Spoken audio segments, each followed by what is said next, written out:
우리 함께 오늘 보실 본문의 내용은 사도행전 25장, 26장의 내용이 되겠습니다.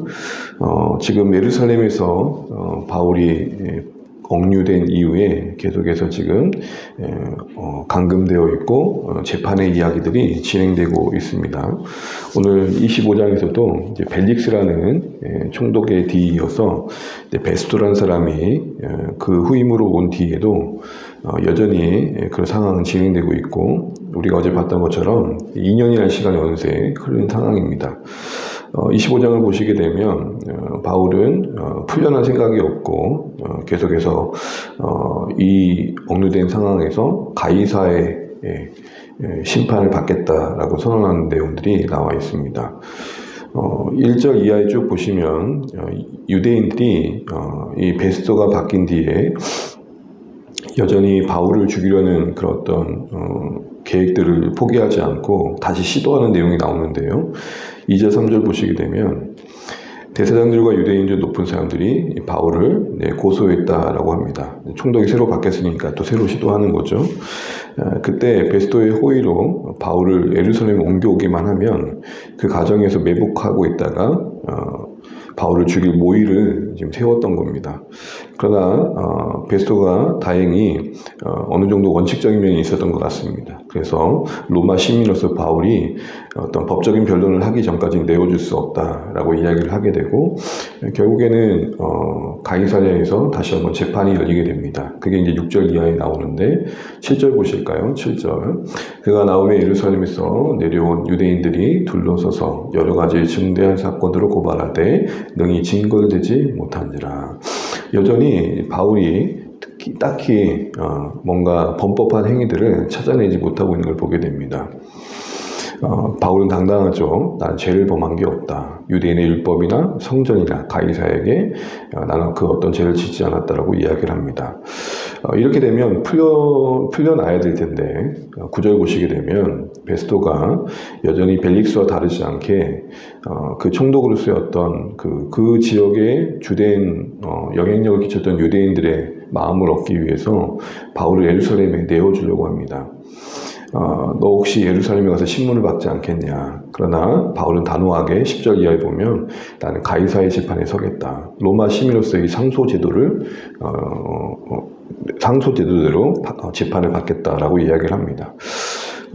바울이 왜 이렇게 가이사의 재판을 받겠다고 하고 있는 겁니까? 우리가 보는 것처럼 로마로 가는 가장 지혜로운 방법이라 여겼던 것이고, 이걸 통해서 하나님께서 자신을 로마를 복음을 변론하러 보내신다는 확신이 있었기 때문입니다. 그런 상황에서 시간이 어느 정도 흐른 뒤에 베스토라는 총독이 새로 세워진 뒤에 아그리파 왕과 버니게가 방문하게 됩니다. 베스토는 이런 사연을 이야기합니다. 바울에 대한 이야기를 하는 것이죠. 그는 아무 죄도 없는데 또 로마까지 가서 가이사의 재판에 받겠다고 하는데 내 입장에서 상소문을 써야 되는데 쓸 명분이 없다. 그러면서 당신들이 그래도 유대에 대한 이해가 있으니 좀 먼저 신문을 해주고 그런 상소를 쓸 만한 것들을 알려주면 좋겠다라는 이야기를 꺼내게 됩니다. 그래서 그 계기로 바울이 26장에 보게 되면 바로 아그리파 왕 앞에 서게 된 이야기가 나옵니다. 26장에 아그리파 앞에 섰을 때도 바울은 계속해서 복음을 변론하는 기회로 삼고 있는 걸 보게 됩니다. 어떻게 재판관의 자리에 있는 아그리파 왕의 환심을 사가지고 풀려날 생각을 하는 게 아니라 그 기회를 삼아서 그의 회심을 오히려 위해서 복음을 전하는 이야기가 쭉 나와 있습니다. 그 과정에서 이전에도 봤던 것처럼 그 자신은 이전에 얼마나 유대교의 열렬한 신자였는지를 이야기하고, 그랬던 그가 이렇게 박해했던 예수님을 믿던 사람들 박해했던 자리에서 예수를 믿는 자리에 어떻게 있게 되었고, 이제는 자신이 무엇을 위해 사는지에 대한 이야기를 쭉 이야기하기 시작합니다. 자신도 원래는 예수의 이름을 핍박하는 자였는데 그 예수님이 부활하신 주임을 다시 한번 확인하게 되고, 이스라엘이 그렇게 기다렸던 소망을 이루신 그분이심을 깨닫고 이렇게 변했다라는 얘기를 하게 되는 것이죠. 그러니까 논지에 일관된 거는 내가 유대교를 버린 게 아니라 유대교가 지향했던 진정한 소망을 발견했다. 이렇게 얘기를 하고 있는 겁니다.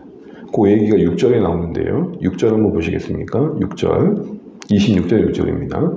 이제도 여기서서 신문을 받는 것은 하나님이 우리 조상에게 약속하신 것을 바라는 까닭이니. 우리 조상에게 약속하신 건 메시아를 말합니다. 그 메시아에 대한 소망이 바울뿐만이 아니라 모든 유대인에게 있었죠. 다만 바울과 유대인의 차이는 유대인들은 아직 자신들이 원하는 메시아가 오지 않았다는 것이고, 바울은 부활의 주를 만남으로 바로 우리가 기다리는 그 메시아가 예수님이시다, 이걸 깨달은 겁니다. 그러니까 유대교를 버린 게 아니라 유대교가 지향했던, 유대교에 주셨던 그 율법의 완성이 예수 안에 이루어진 것들을 확인하게 된 것이죠. 박해자였지만 부활하신 예수님을 만나고 이제는 회개와 빛의 복음을 선포하고 있는 자신을 이야기하면서 자기를 변론하고 억울함을 호소하기보다는 어떻게든 풀려날 생각을 하기보다는 그 기회마저도 복음을 전하는 데 사용하고 있는 바울의 모습을 보게 됩니다. 시종일관 변하지 않는 이런 바울의 모습 속에서 그가 정말 복음에 붙들려 있는 사람임을 다시 한번 확인하게 되는데, 그러면서 아그리파 앞에 이런 마지막 멘트를 도전적인 질문, 도전적인 이야기를 하게 되죠. 29절 말씀 함께 읽겠습니다.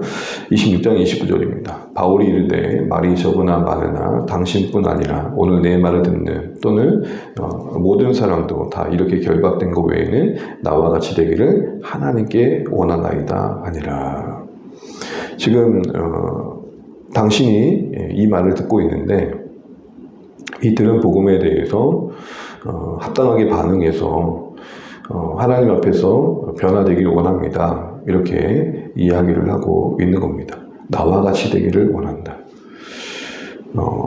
자신이 지금 묶여있는 신세이긴 하지만 그거 외에는 하나님 앞에 사는 자신의 인생처럼 그 빛 대신 주님을 믿고 섬기는 인생들 되길 원합니다. 그 하나님께 합당한 열매를 맺는 삶 사시길 원합니다. 라고 간절한 소망을 얘기합니다. 그런데 그런 그를 바라보는 왕들, 그 당시의 고관들의 입장에서는 32절 보시는 것처럼 오히려 묶여있는 바울을 짠하게 여깁니다. 이렇게 말하죠. 가이사에게 송사하지 않았다면, 상소하지 않았다면, 가이사의 재판을 신청하지 않았다면 석방될 수 있었을 텐데 라는 이야기를 하게 됩니다. 왜 저리 사서 고생하노? 이런 것이겠죠. 왜 저렇게 힘든 인생을 사노? 왜 저렇게 무엇 때문에 자꾸 저렇게 가이사의 재판을 받으려고 하노? 이렇게 이야기를 하는 겁니다. 바울의 입장에서는 이들의 입장에서는 바울이 묶여있는 게 참 짠해 보이고 그들의 관점에서는 참 이해할 수 없는 거지만, 바울의 입장에서 이렇게 하나님 앞에 자신과 같기 원한다고 이야기하고 있는 이유는 그가 볼 때 그들이 묶여 있었기 때문입니다. 우리 18절 말씀 읽고 마치겠습니다. 20절 18절입니다. 그 눈을 뜨게 하여 어둠에서 빛으로 사탄의 권세에서 하나님께로 돌아오게 하고 제사함과 나를 믿어 거룩하게 된 무리 가운데서 기업을 얻게 하리라 하더이다. 그 눈을 뜨게 하여 어둠에서 빛으로 사탄의 권세에서 하나님께로 돌아오게 하고, 이게 이제 믿음의 내용이죠. 이스라엘과 이방인들에게 그가 복음을 전하면서 기대했던 열매들이죠. 그러니까 바울이 볼 때는 이들이 사탄의 권세에 묶여 있는 겁니다. 옥 밖에 있지만 실제로는 영적으로 보면 옥 안에 있는 자들이고, 바울이 옥 안에 있지만 실제적으로는 하나님 안에 자유한 자다. 이런 역설을 여기서 우리가 보게 되는 것이죠. 이런 바울의 영적인 시선이 있었기 때문에 아무리 화려한 옷을 입고 있던 사람들도 부러움과 또 그 자신의 처량한 처지에 대한 연민에 빠지지 않고 그에게 주어진 모든 기회가 복음을 나누는 기회가 되었고, 사실은 묶여있는 상황 속에서 그가 특별히 범죄한 자로 있는 것이 아니라 복음을 목적 삼아 그걸 사용하고 있다는 측면을 강조하고 있는 측면에서도 보게 되면 그는 억류된 것마저도 복음의 안목에서 바라보고 있는 것들을 우리가 보게 됩니다. 복음 중심을 산다는 건 이처럼 복음을 전하는 데 있어서 필요한 모든 것들을 잘 사용해 가는 것이겠고, 복음을 중심으로 삶이 재편되는 것들을 우리에게 보여주고 있습니다. 사랑하는 주안의 가족 여러분, 오늘은 말씀을 정리해 봅니다. 25장에서 26장까지도 시종일관 바울은 변함없이 복음을 변론하는 모습을 보이고 있고, 사람들은 그가 묶여있는 것을 좀 짠하게 바라보고 있고, 왜 저렇게 사노라고 되어 있지만, 그는 오히려 그렇게 바라보는 사람들을 오히려 안타깝게 여기고 자신과 같이 되기를 원한다라고 말하고 있습니다. 참 멋진 고백이 아닌가 싶습니다. 그를 둘러싼 것들이 당시 사람들이 볼 때는 뭔가 초라해 보이고 아무것도 없는 인생처럼 보이지만, 오히려 그는 그런 것들의 시선에 매이지 않고 그렇게 자신을 바라보는 사람들의 영적인 형편을 보고 있습니다. 그는 하나님의 도우심 가운데 크고 작은 사람들을 가리지 않고 말씀에서 약속하신 메시아 되신 예수님을 전했던 그 자신의 삶을 귀하게 여기고 있고 자랑하고 있고, 그렇게 자신과 같이 살기를 권하고 있는 것이죠. 이 아침에 다시 한번 돌아봅니다. 바울이 이렇게 복음 중심으로 살았기 때문에 묶여있는 게 아니었습니다. 우리가 복음 중심으로 산다는 것, 그 복음이 말씀하신 소망을 가지고 산다는 것, 그 복음을 주신 하나님과 동행하며 산다는 것은 오늘 바울처럼 이 세상이 하나님의 자녀된 자신과 같이 되길 바라는 소원함으로 사는 것으로 증거되어야 될 것 같습니다. 또 이렇게 살 때 우리를 묶고 있는, 바울에게는 억류된 삶의 형편이겠지만 그와 같이 이 세상에서 우리를 힘겹게 하는 것들, 때로는 우리가 짊어져야 할 것들 속에서도 그것이 우리를 옮겨있지 않게 하는 것이죠. 묶여있지만 묶이지 않고, 버림받은 자와 같지만 버림받은 자처럼 살지 않고, 아무것도 없는 자 같지만 아무것도 없는 자처럼 살지 않는 이런 부요함이 바울에게 복음 중심의 삶으로 누렸던 기쁨과 감사였음을 기억하면서 우리도 오늘 복음 중심의 사는 삶을 살고 있는지 점검해 보시면 좋겠고, 당시 정말 화려했던 그 왕들, 고관들이 입었던 옷이 얼마나 화려했겠습니까? 상대적으로 바울이 억류된 가운데 입었던 옷은 얼마나 초라했겠습니까? 그러나 그것이 문제되지 않았고, 오히려 바울은 그 고관들을 염려합니다. 영적으로 그들이 사탄의 권세에 묶여 맞이하게 된 그 안타까운 끝을 바라보면서 오히려 걱정합니다. 그런 바울을 세상은 또 짠하게 봅니다. 여러분, 우리는 어떤 자리에 서야 될까요? 바라기는 수치스러운 영광이 아니라 영광스러운 수치에 서셨으면 좋겠습니다. 쉽지는 않습니다.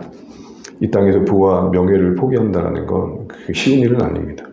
그러나 부끄러운 부보다는, 부끄러운 명예보다는 영광스러운 수치, 오히려 복음을 위해서 우리가 이 땅에서 포기하는 것들이 있고, 세상이 볼 때 짠하게 보이는 삶이라 할지라도 복음이기 때문에, 복음을 위한 삶이기 때문에 감사하며 살 수 있는 그런 시선들이 오늘 바울의 생애를 통해서 다시 한번 점검되면 좋겠고, 묶여있는 상황이 그에게는 변론의 기회가 되었던 것처럼 우리에게 주어진 모든 상황들이 복음을 전하고 나누는 기회로 사용될 수 있도록, 또 그렇게 하나님께 쓰임받는 삶이 될 수 있도록 기도하고 은혜를 구하시는 오늘 아침 되시기를 간절히 바랍니다. 기도하겠습니다.